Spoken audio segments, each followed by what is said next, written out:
That's one small step for man,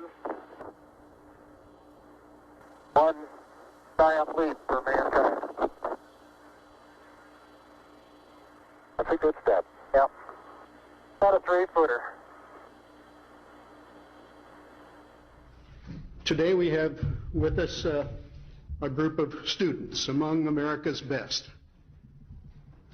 To you we say, we've only completed a beginning. We leave you much that is undone. There are great ideas undiscovered, breakthroughs available to those who can remove one of truth's protective layers. One of truth's protective layers.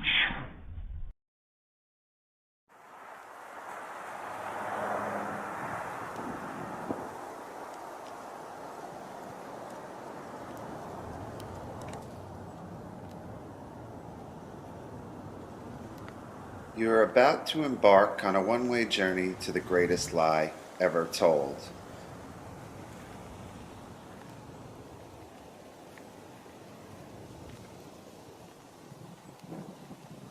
The launch pad for our expedition is the site of a Cold War-era nuclear missile base that was covertly hidden beneath the ground in Old Bridge, New Jersey. Underground silos stored the Nike Hercules nuclear warhead, and the residents of this sleepy town had no idea it was even there, for this was an age of great secrets.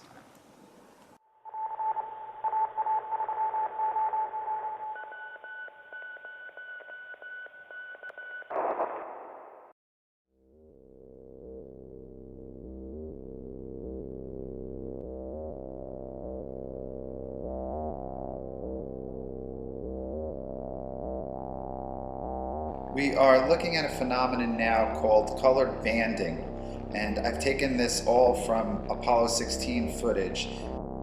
You can see that every time something goes by the camera lens quickly with any pace to it, it gets this colored banding on it. And that goes for shadows as well. And I'm going to slow it down here so you can see when the shadow is created, the colored banding happens, and that's a freeze frame of the color banding around the shadow.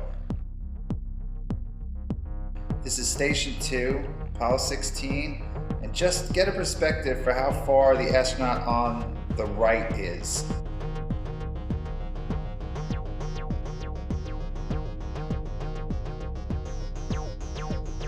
And the camera we're watching this through is the color TV camera on the rover, which is controlled from Houston. And note the light source in the visor of the astronaut walking by.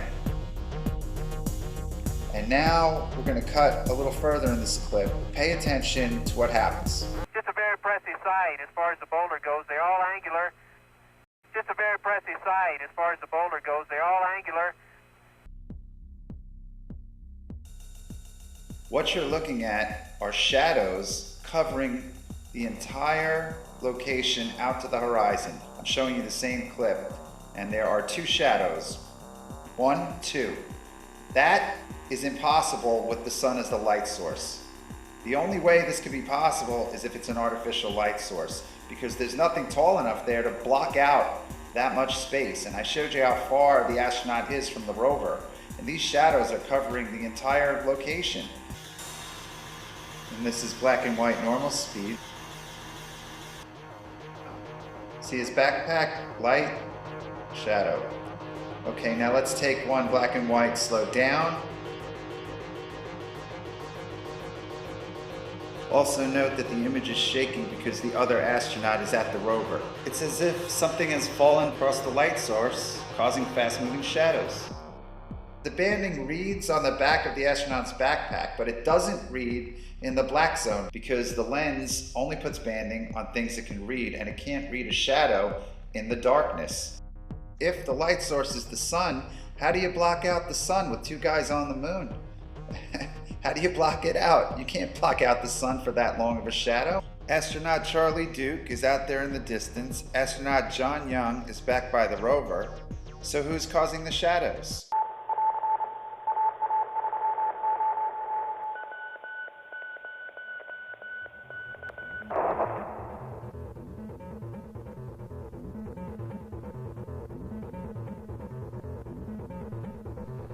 This is a diagram of the MESA table, which sits on the lunar surface in front of the lunar module. At the bottom, that rectangular bag is called the equipment transfer bag, and that is the thing we are going to be paying attention to in this clip.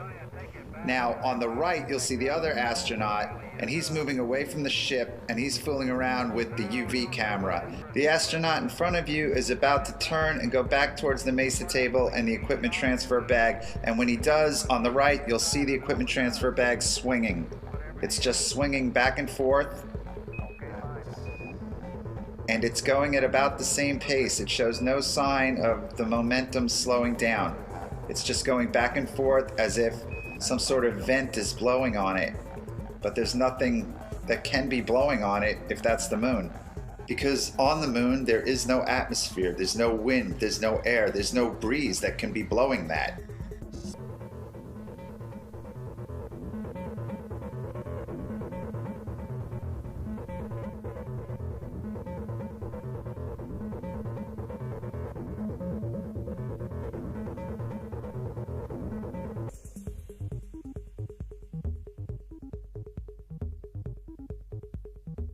This clip is from the closeout of EVA-1, Apollo 16, and the next clip is from the closeout of EVA-3, also Apollo 16.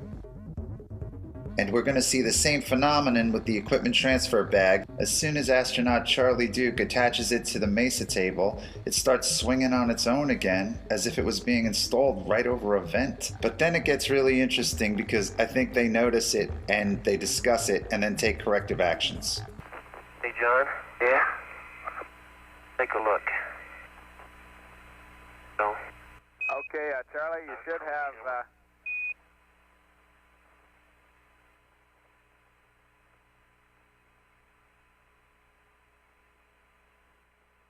Charlie, you should have 7 Hasselblads and 3... Now you're going to see Charlie Duke take corrective action. He's going to walk over to the swinging ETB bag.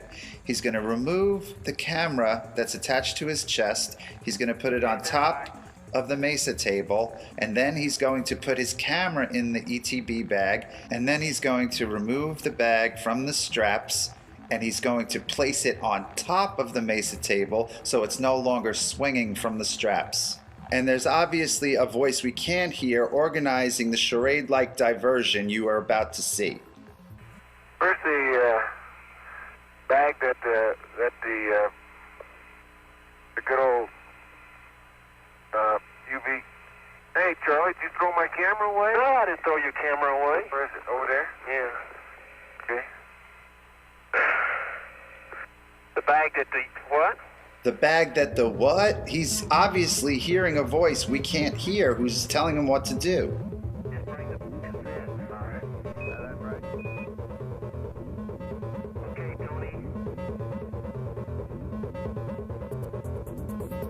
This is just a really strange scene. Now watch as he walks away. You'll see he no longer has the camera. You can't have any wind or breeze or ventilation on the moon. But this thing is like a perpetual motion machine. And this is how they corrected that motion, by taking it off the straps and putting it on top of the table.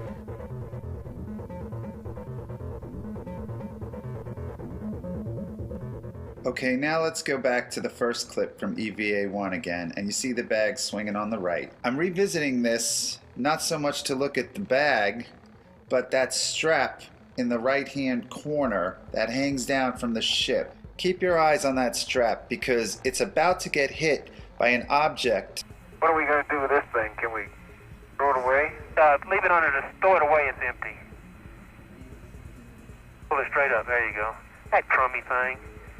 Well, that's okay. Yeah. Oh.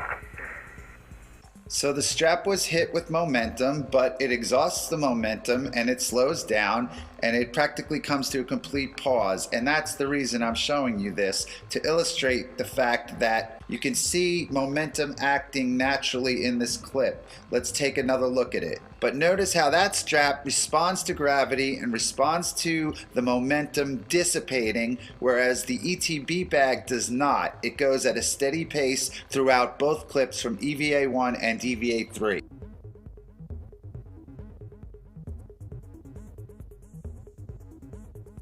The logical question that comes to mind is whether some mechanism on the ship, some motorized mechanism, vibration, or exhaust is somehow blowing the bag, and the answer is no.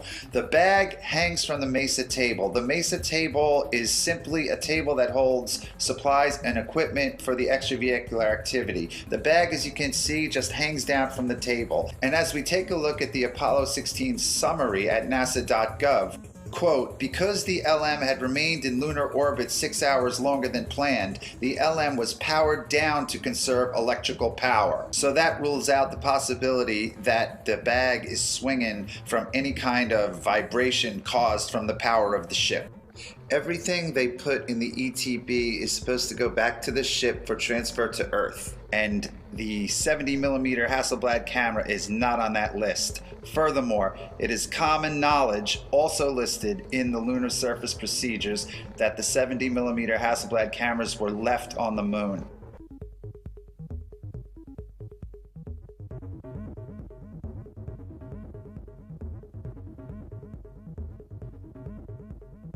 Charlie Duke was responsible for attaching the ETB by the straps to the SRC table at the mesa. It specifically says the ETB is supposed to hang from that table. Charlie Duke is not supposed to touch that bag again or have anything to do with it for the rest of the mission until they are back in the lunar module. John Young has the responsibility of taking that thing off the straps and attaching it to the conveyor when he is entering the lunar module, and then the procedure calls for Charlie Duke to unhook it at that point. Hey, Charlie, did you throw my camera away? No, I didn't throw your camera away. Where is it? Over there? Yeah. Okay. The bag that the what? What's going on right now with him removing the bag and then putting it on top of the table is a total break with protocol, and any break with protocol is by definition a contingency plan, and that's why Charlie Duke and John Young seem so confused in this scene. We got 1, 2, 3, 4, 5, 6 Hasselblads, 3 DACs, SWC, and a CRE. The maps, various other things.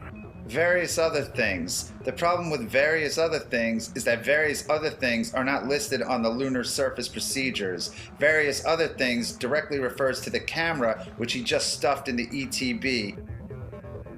Okay, let me drive this up the hill. Okay. This is a lie.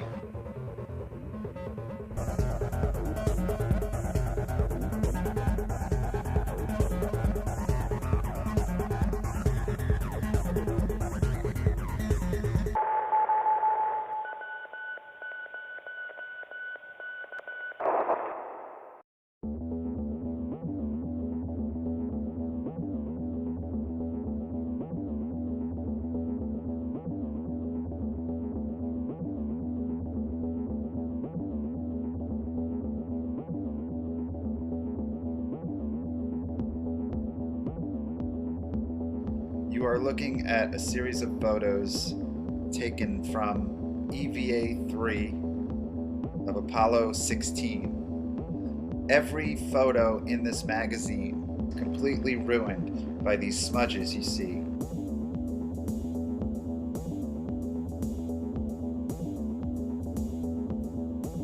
At the bottom of the images, the number 39. That identifies the camera these were taken with. There were 2 cameras used for 70mm shots during Apollo 16, number 39 and number 33. Those numbers are etched on the resu plate, which is a glass plate that faces the film. It's in between the lens and the film, and it has these crosshairs on it, and it also has the identification number on the bottom of the resu plate. All of the damaged photographs were taken with number 39. 162 photos on magazine 116E, and there are some other damaged photographs with this exact same pattern on magazine 114B.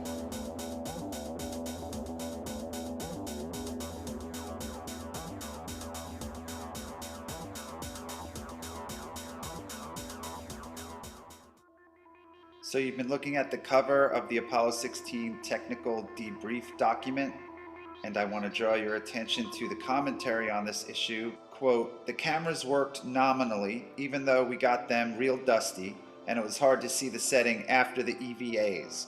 We wiped them down with a wet cloth inside and changed the film outside. Not only that, I guess according to the photo guys, we got some dust inside on the residue. The camera still worked, although it left a couple or 3 streaks across the film." Notice what John Young says about the photo guys. This raises an important point. We'll digress for a second to discuss one of the main defenses that people make to show or argue that we had to have gone to the moon. And they often say that there would have been so many people involved in the conspiracy it would have been impossible to keep it quiet. The only people who would have known about the hoax would have been those on a need-to-know basis, and that would have been very few people. You have your astronauts, you have the people filming everything and building the locations, and you have the people authorizing it, and that's it.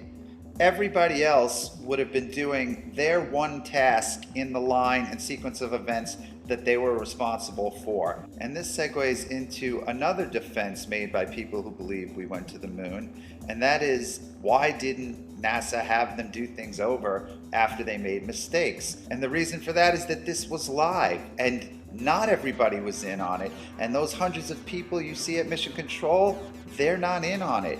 You got the surgeons, they're monitoring the heart rate. You have the data guys, they're monitoring whatever is coming in on their feed. And everybody is looking at a live event, and all over the world people are monitoring a live event. So there were no do-overs.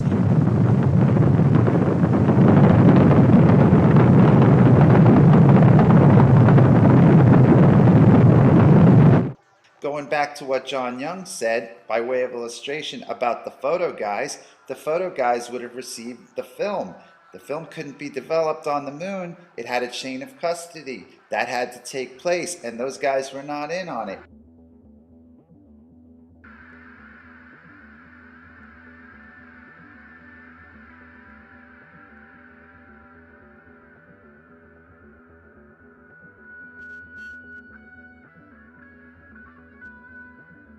Now this is the cover of Apollo 16 mission report, and let's go to the equipment section. Paragraph D, the residue plate on the lunar module pilot's 70mm electric data camera was smeared during a magazine change between extravehicular activities 2 and 3. Charlie Duke indicates that they wiped the residue plates down with a wet cloth inside the cabin in between the EVAs.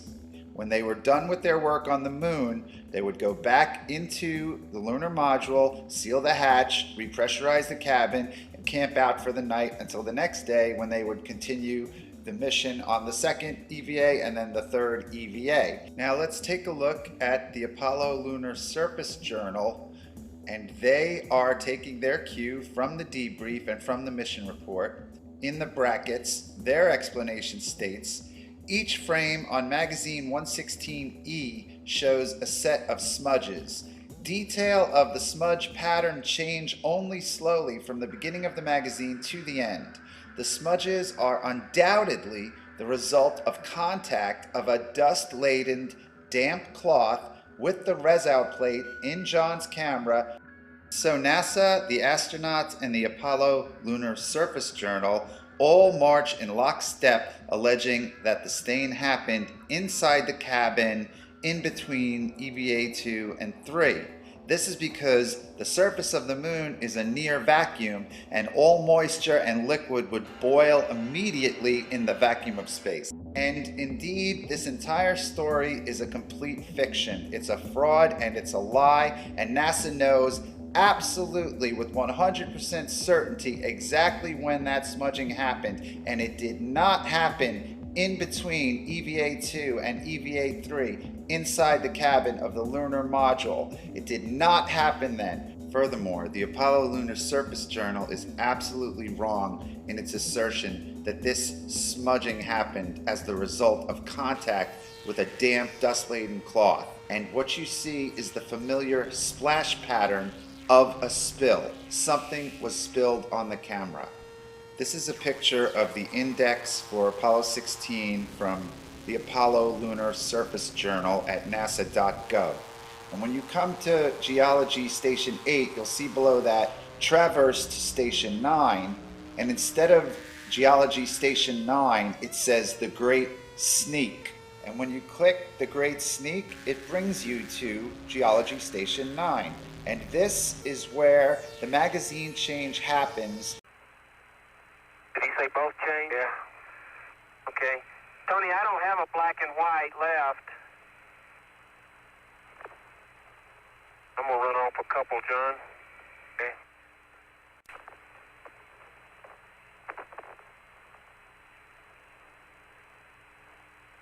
I'm out.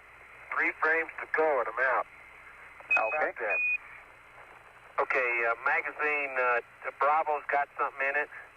A few frames. You used about 50 on it yesterday, and we can use magazine Delta. Both put color on. Is that okay, Tony? Okay, that sounds fine. Let's put Bravo on John since he doesn't shoot while he's driving. And here are the final 3 shots taken with 107C directly at Station 9 during EVA-2. And these are not marked by the smudges. Concluding that magazine at Station 9, none of them are marked by the smudges. They are absolutely perfect.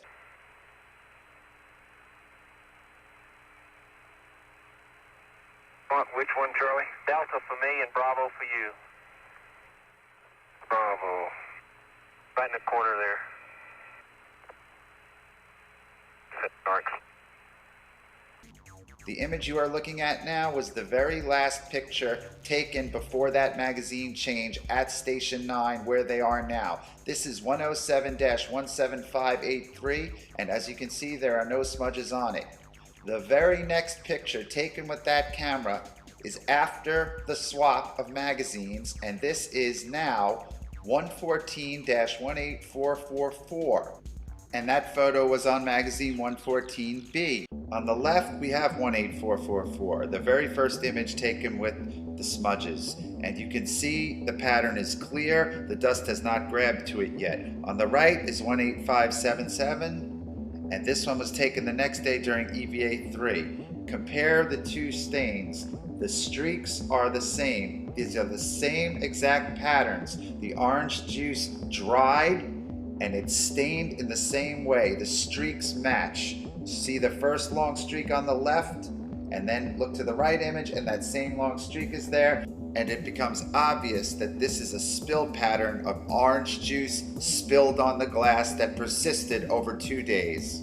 Every single photograph taken with camera 39 up until this moment at Station 9 during EVA-2 was absolutely perfect, and every single photograph taken with that camera from this moment on will be absolutely smudged.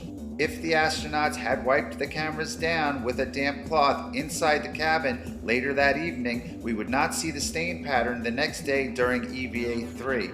And this is the moment that it happens. John Young drops his sample bags, and Charlie Duke comes over to help him reattach them to his camera, and John Young asks Charlie Duke to check his lens, and since we know that the very next picture snapped with that camera will have the familiar stain pattern on it, John Young's concern with his lens leads us to another possibility that the stain pattern is on the lens and not the res-out plate.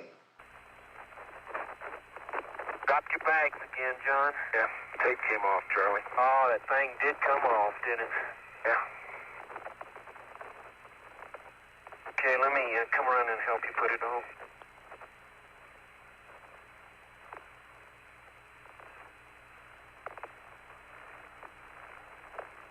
Okay? Yeah. Well, the tape's still there. Just thing to just peel off front of the tape.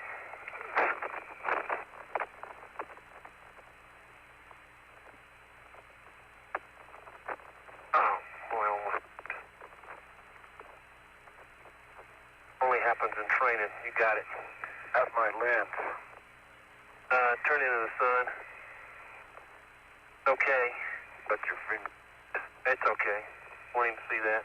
So what has just happened to cause this stain pattern to emerge? The answer is orange juice. It has been well documented that the astronauts had a problem with the suction straws inside their helmets that allowed them to take sips of orange juice. The straws would accidentally squirt orange juice all over them and into their helmets, and this was a big problem on the mission, and the orange juice actually seeped into the neck ring, and it appears obvious now that the orange juice leaked through the neck ring at Station 9 and caused the camera to be stained. And that is direct evidence that they could not possibly be on the moon, because if orange juice could leak through the helmet lock, then the helmet lock was not properly sealed to protect the astronauts from the vacuum of space. And this is because the helmet and the neck ring, in order to be airtight, must also have been watertight, because water molecules are bigger than air molecules. So if water escaped, then oxygen also escaped, and the suit would not have been pressurized, and in that case, the astronauts would be dead.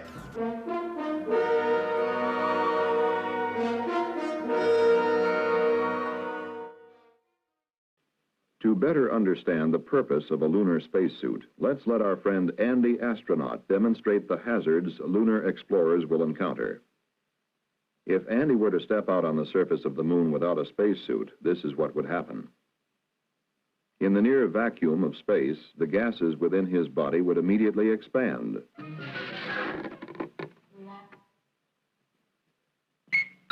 His blood would appear to boil from the rapid expansion of gases coming out of solution in his bloodstream.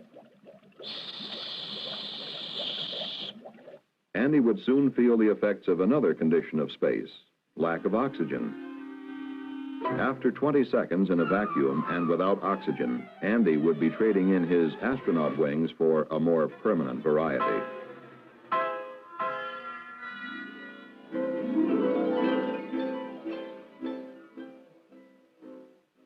Okay, now let's go back to the Apollo 16 technical air-to-ground voice transcription. Charlie Duke says, "Okay, Houston, do you read us? Over." "Yeah, we read you fine, Charlie." And then Charlie Duke says, "Okay, we had one heck of a time getting our helmets off. It turns out that this orange juice is the best cement you've ever seen. It seeped down in between the seals and the helmet and the ring, and we couldn't get the thing unlocked without a great effort."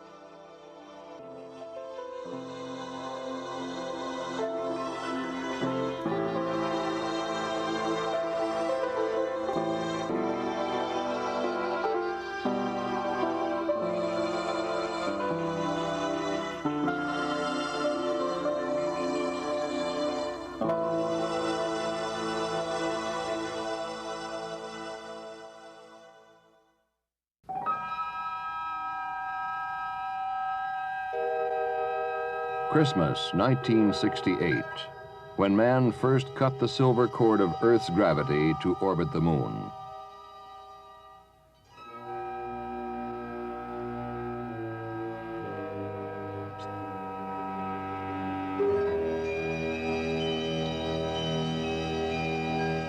In the year 1675, Sir Isaac Newton was asked by his fellow scientist, Robert Hooke, how he had accomplished so much. "If I have seen further," Newton wrote, "it is by standing on the shoulders of giants." First stage propellant tanks have been pressurized. The engines will build up to a thrust of 7.6 million pounds. T-minus 30 seconds. We have a cutoff. May 18th, 1969. We were almost ready. Man had orbited the moon once. Man had test-flown the lunar module, the lunar landing craft, in Earth orbit once. But before we would commit men to a lunar landing, there were still a number of things to be worked out. This was the mission of Apollo 10. In the words of its commander, Tom Stafford, to sort out all the unknowns and pave the way for a lunar landing.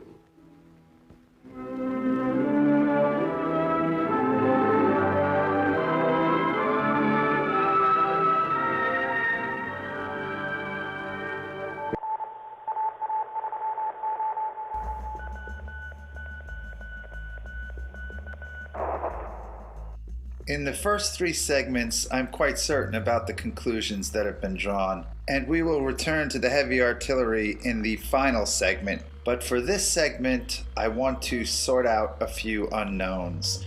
And these are pieces of information that I've discovered which are of peculiar interest to the entire moon hoax culture. Now, I am not the first to suggest there's some sort of Geppetto character in the rafters above, pulling the astronauts by some sort of harness with fishing wire. Like, why does Charlie Duke want John Young to push on his head here? Oops, here we go again. Give me a help.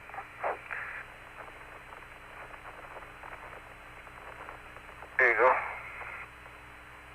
Okay, just push, start pushing on my head. Give me a hand. Okay, here we go. So he pushes down on his head and his feet seem to levitate backwards. Now check this out. They appear to be jumping about 5 feet in the air. We were going to do a bunch of exercise that we had made up as the Lunar Olympics. Show you what a guy could do on the moon with a backpack on. But for a 380-pound guy, that's pretty good. They threw that out. Yeah, jump flat-footed, straight in the air. 300, about 4 feet. Wow. Charlie, that ain't any fun, is it? That ain't very smart. Okay, I don't claim to have found the wires, but I do think I found the attachment to the wires. This is the OPS, Oxygen Purge System. The arrows are pointing at those little bars there. Those bars were originally designed to carry a bag on them, but the only mission they actually used the bag was Apollo 12. And here you can see the strap from the bag attaches to the top of the backpack on that bar. And even though they didn't use that bar for anything else on later missions, the bar remained part of the equipment. What is not part of the equipment and has never been spotted before, as far as my research has revealed, is that there are little tiny rings that hang out of that bar compartment. And I could only spot these in this one clip from Apollo 16 at Station 5. But in this clip, you can see them quite clearly, and you can see them dangling, and you can see the shadow that they make. And there is no official explanation for those rings. And this in a mission that has been analyzed to the nines. No technical manual, no internet discussion, no mission report mentions these rings. And if there were wires carrying the astronauts around and making them do all these herky-jerky moments and jump up in the air 5 feet straight and lope around the so-called lunar surface, then the wires were attached to these little rings.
So we pick up the action on EVA-3, Apollo 16, and the astronauts have just returned from House Rock, which is that big rock they were gallivanting in front of in the beginning of this segment.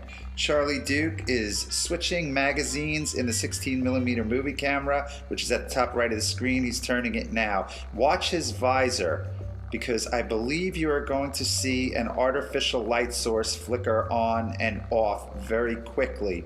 At first you will see the light travel up his uniform, and then it will flash on in his visor, and then it will flash off. Boom, there it goes. Now, NASA's official position is that there were no artificial lights used on the surface of the moon.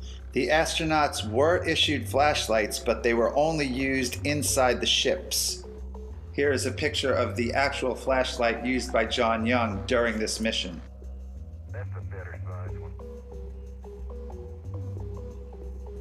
Watch the beam of light travel up the spacesuit. It will go on his left shoulder and then swing over towards his right shoulder, under his chin, and right up into the visor.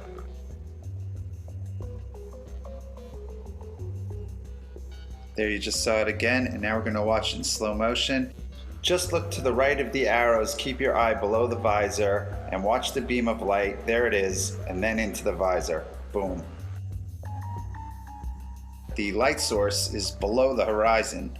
It's coming from underneath the shot, not above it. It's not the sun. It's an artificial light. The light flashes on beneath the rest of the scenery. In every other shot, you see the sun must be at the top of the visor. On the left, the light source is below the scenery, and on the right, it's at the top of the visor where it is in every other shot. To my eye, it looks like a hidden flashlight in the fingers of the glove. In the Gemini missions, that was actually something they did have, but in the Apollo missions, they did not have, according to the official record, finger lights.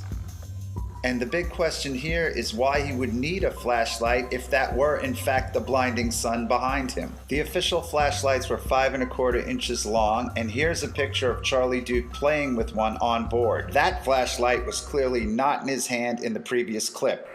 I thought that thing hadn't run, Tony, but the little ball had just stuck. Whew. Okay, understand. Oh, John. What was it?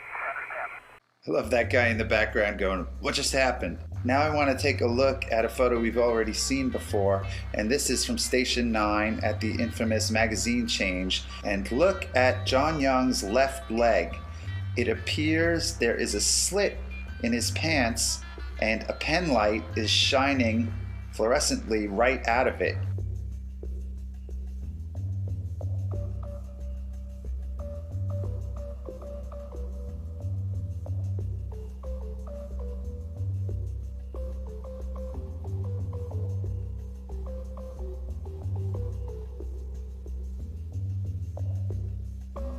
While we are taking this pleasant little journey across the so-called lunar surface, I just want to take a moment to actually praise the astronauts involved with the Apollo missions and all astronauts to strap themselves to these rockets in the Cold War on a mission to try and change the world, to try and inspire the world, and to try and avoid a real war.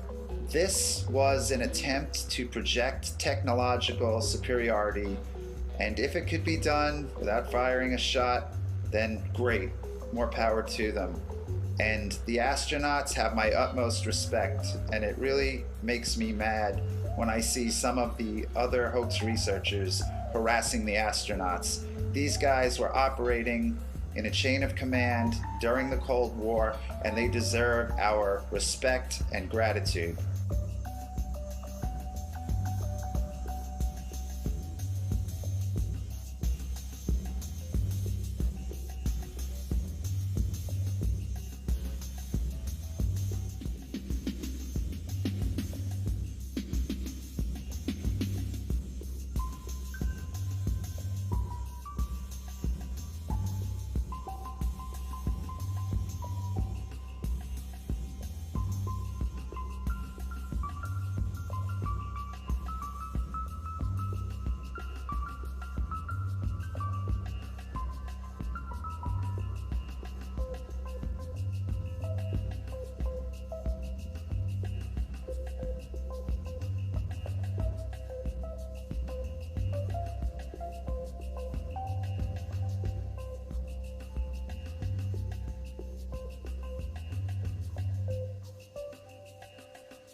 You see, the vibration of my voice box makes the air vibrate between us.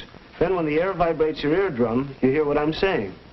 But maybe you've seen a demonstration of a bell under a glass jar. With normal air inside the jar, you could hear the bell clearly. But when the vacuum pump drew the air out of the jar, there was nothing inside to carry the vibrations of the bell. Nothing until the air was let back into the jar. They can't see your photo numbers. And this is core tube number 2. Okay, just in fact, you're almost driving without a hammer. But if you'll hand it to me, I'll get it in a second. I'm going to take a couple more shots of this before we leave. Get all in, I get the pictures. All right? Driving in real easy, Houston. The sounds in space, it's odd to have a hammer or a metal tool and bang it against something and hear absolutely nothing. You can, sound won't travel in a vacuum, so there you are outside and you could be hitting something, no sound at all. In space, since there's no atmosphere, there's no air, if you bang on something while you're doing your spacewalk, you will not be able to hear that. And this leads us to the dilemma of our final segment. All modern astronauts, such as Piers Sellers and Mike Massimino, claim to hear absolutely nothing when they're out on the International Space Station in the vacuum, banging away with metal tools and objects, whereas during the Apollo missions, all kinds of sounds have been recorded that should not be possible if they are on the moon in the vacuum of space. This is Mission Control Houston. We want to welcome you to NASA Television's live coverage from the International Space Station Flight Control Room as we get ready for another spacewalk by the crew of Expedition. Okay, copy. Notice the complete silence during this modern EVA at the International Space Station. If the astronauts aren't speaking, you hear dead silence. And I show the arm is safe. Copy, thank you. Good. The major difference between the Apollo missions and modern spacewalks, such as you just saw at the International Space Station, is that when the astronauts are working on the space station, out in space, in a true vacuum, when they are not transmitting directly through their mics with their voices, you hear dead silence. In the Apollo missions, you can hear all kinds of sounds. The sound of 2 very hard hammer blows transmitted through Dave's gloves into the suit and to his microphone can be heard between his grunts. And we return to the Apollo Lunar Surface Journal, which more and more begins to look like damage control and misdirection. And here is what they have to say about the Apollo 17 hammering. The last paragraph there at the bottom. What seems likely is that when Gene hits the rock, the hammer rebounds against the palm of the pressurized glove, creating a sound wave in the suit loud enough to be picked up by the microphone at Gene's lips. In brief, the suit acts like a drum. But the suit never acts like a drum at the International Space Station, where we are about to watch an astronaut use a power tool. All right, buddy, we're going to stop at 20 turns. Understand, we have a go? A-firm. All right, here it comes.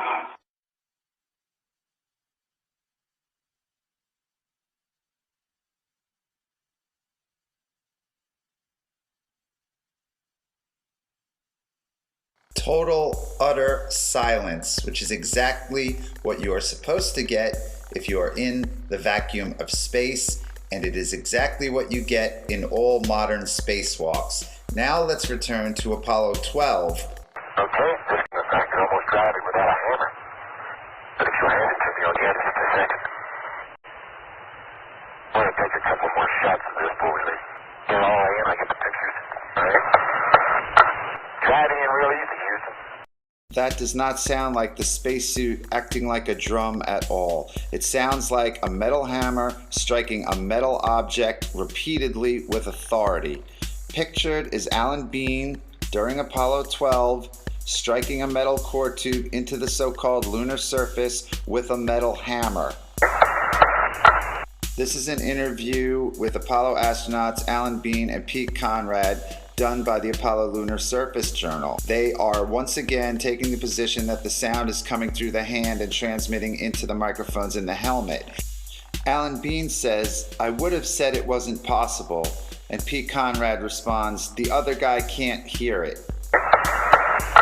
If the sound is coming through Alan Bean's microphone, then like his voice, it must be transmitted directly into the headset of Pete Conrad, so his statement makes no sense. Alan Bean's statement makes a lot of sense, since it would not have been possible in a vacuum. When Bean says, "I would have said it wasn't possible," he has science on his side. And he also has NASA on his side, at least up until August 19th, 2011. And this brings us to the most important graphic in the film.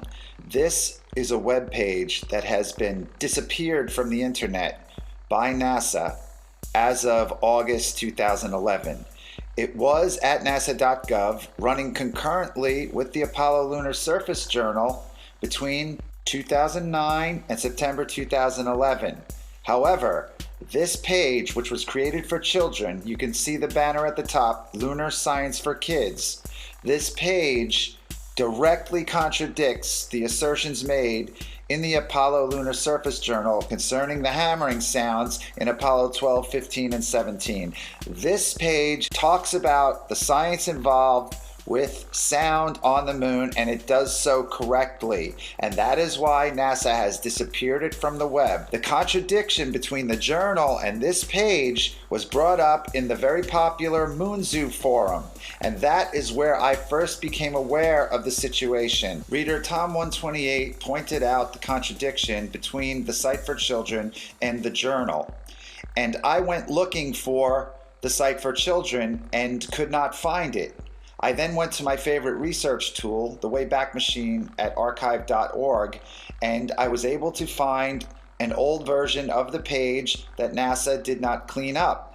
And whenever I see information go missing from the web, it always starts me thinking, and this was the genesis of the film. At that moment, I became a NASA moon hoax researcher. You've seen the image on the right of the graphic before. That is Alan Bean hammering a core tube during Apollo 12, and this is the sound of such hammering. The graphic is problematic for NASA because of the contradiction to the journal, and the graphic is correct science. And I quote, "Sound needs something to travel through to get from one place to another. On the moon, since there is no air, sound cannot travel above the surface. So, there are no sounds on the surface of the moon. When the Apollo astronauts were out on the moon's surface, they could only talk to each other and to mission control by using the radios in their air-filled helmets. Even when the astronaut in the photo to the right hit a metal tube into the ground with a hammer, no sound was made."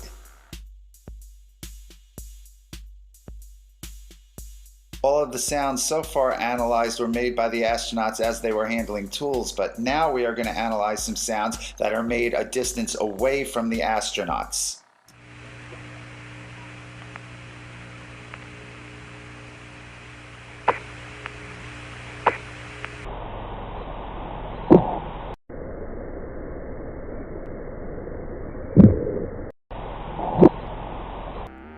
So what you just saw appears to be a smoking gun.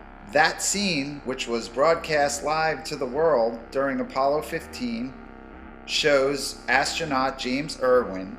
He takes this cord or band off of a canister, and those canisters are in the mesa table, which Irwin is standing in front of. He unravels the cord, which has two metallic locks at the end of it, pictured here. They look like bullets. He takes that off, he unravels it, he reaches back with his right hand, and he throws the cord away. Let's take another look at it.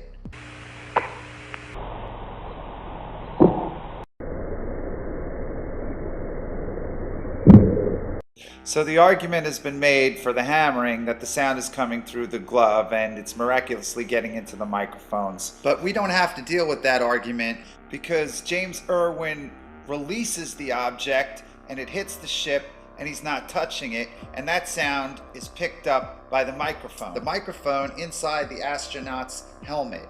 And you can always tell that that's the microphone in play because you will always hear the sound of the suit air supply system in the background whenever the astronaut is transmitting, and you will hear this sound remain on for a split second after the astronaut stops transmitting. Yeah, you better believe it.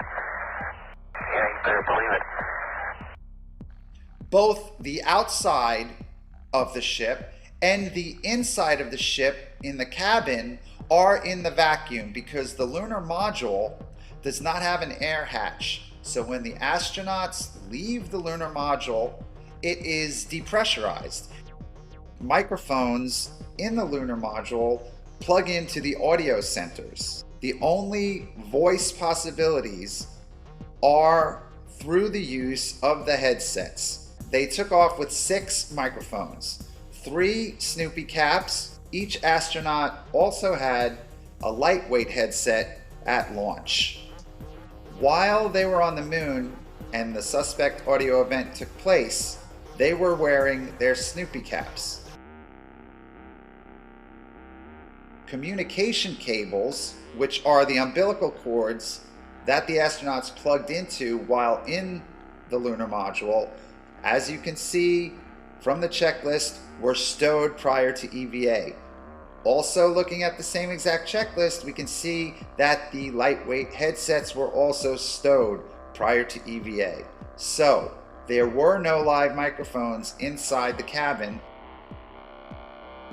So now let's take another listen, and we will slow down the audio so you can hear the air supply unit remain on for a split second after the object hits the ship.